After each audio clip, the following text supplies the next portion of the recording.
Hey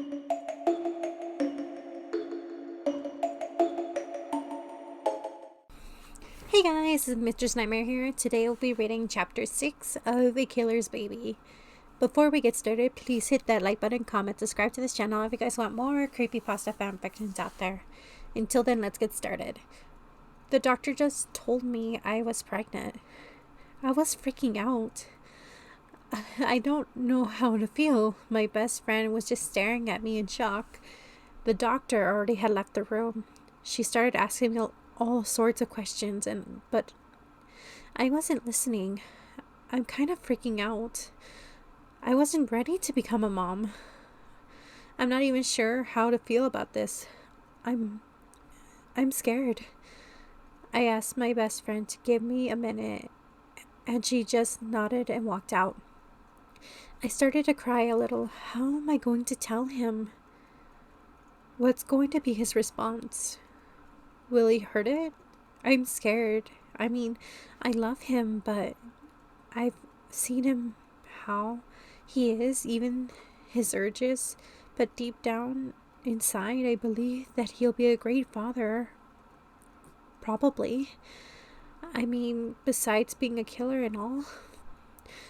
I shrugged. I should just get home and see for myself. On my way home, my best friend didn't say anything to me. She didn't ask me any other questions or tell me everything's going to be okay. She just sat there and driving me to the house. Once we arrived, we sat in the driveway for a moment. Then she looked at me. So, who is it? I sighed and looked at her. You'll have to meet him. What is he like? I paused, then she asked me, that's sweet and little, very spirited and very active, always smiling. I didn't sound so sure. Like I said, you're going to have to meet him. When? I looked at her and shrugged my shoulders. He's out of town right now, so probably he won't be able to meet him for the next couple of days or weeks. Hopefully never. I muttered the last part.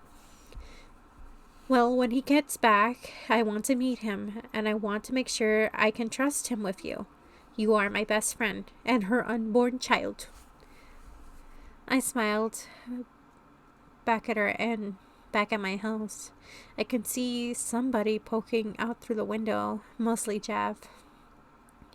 Well, you'll probably have somewhere to go or be right now, so I'll have to let you go.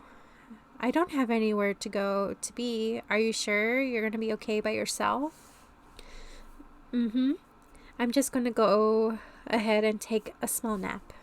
I smiled at her and then gave her a hug before getting out of the car and walking towards the door, waving at her as she drives off. I unlocked the door, stepped inside, and closed it behind me. As I walked up to the living room, I can see Jeff laying on the sofa. He looks at me and gets up and walks over and hugs me tightly. Hey, how are you feeling? Are you okay? I nodded and hugged back. Jeff, I have something to tell you. He looks at me with a questionable look and then nods and sits down. I walked over to him and sat next to him and take a deep breath. I sighed again and I looked at him straight in the eyes, taking his hands and put it on my stomach. He looked at me confused. Is your stomach hurting? Or something? I shake my head. Try again. He thinks for a second. Did you get a belly button piercing? Did it get infected? Damn it, no, Jeff. Then I don't know. I'm pregnant. He stops and stares at me. He tries to stand up but falls back on the couch. What? Jeff, no. You can't be pregnant. You have to get rid of it. He says, standing up, and he sounded so frustrated. I jolted. What? I started to tear up from the couch and stand up from the couch. Isabella, you don't understand. If I could let you keep it, but I can't, for many reasons. And what are those reasons, Jeff? Just because you're a murderer? Is that your excuse? Pathetic. I stormed up to my room, crying, slamming the door. Jeff's point of view. I stormed out of the house and into the woods, passing different trees, stepping on a few bugs. There was a lot of also passing campsites. A woman and a man and their little boy who looks just about 2. It made me think about it. And then I got this bloodlust to kill them. But I lost it thinking about if I was normal and if I was with Isabella, actually did have a child. I suddenly got angry and walked past him and straight to Slenderman's mansion. When I walked inside, I could see Ben, Jack, Hoodie sitting on the couch, Sally and Jane playing tag, as well as Toby messing with Masky like always. Ben sees me and can tell I was frustrated. "What's ruffling your feathers?" he asked, and I just looked at him and then glared. "Whoa, all I was doing is asking if you were okay." I sighed. "Yeah, I'm fine, but it's Isabella." I sat next to him and Jack. "What's wrong with her?" Jack asked as he bit into a kidney. I looked around, making sure no one was looking or listening. "She's pregnant," I said silently. "What?" Both of them screamed at the same time. "Oh God, can you guys be any louder?" Suddenly I hear Slenderman's voice in my head. "Jeff, can you come into my office, please?" "Now?" "Ah, fuck!" I stand up and walk towards his office, knocking on the door, but it suddenly opens itself. I walked into his office and then take to see that he's in front of his desk. "You called?"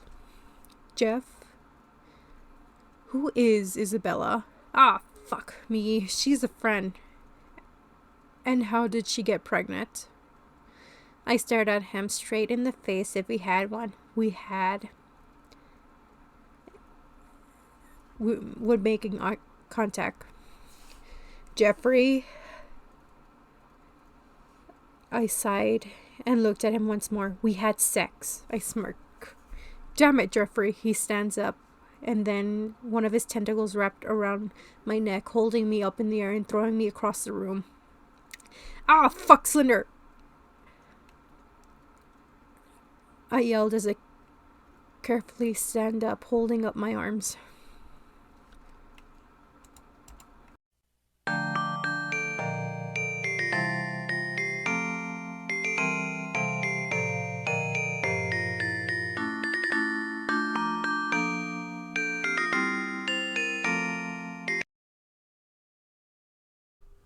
Hey, you made it to the end of the video. I'm glad. If you want more Ben Drowned love stories, check out the playlist that will be popping up soon.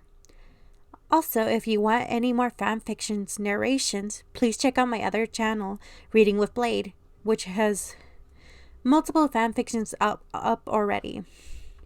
If you are interested in the yaoi experience, check out Tyler O'Connell's channel if you want to go there. But note that channel is only 18 and up. I've been listening to Tyler's stories and I'm addicted to them. Until then, bye guys!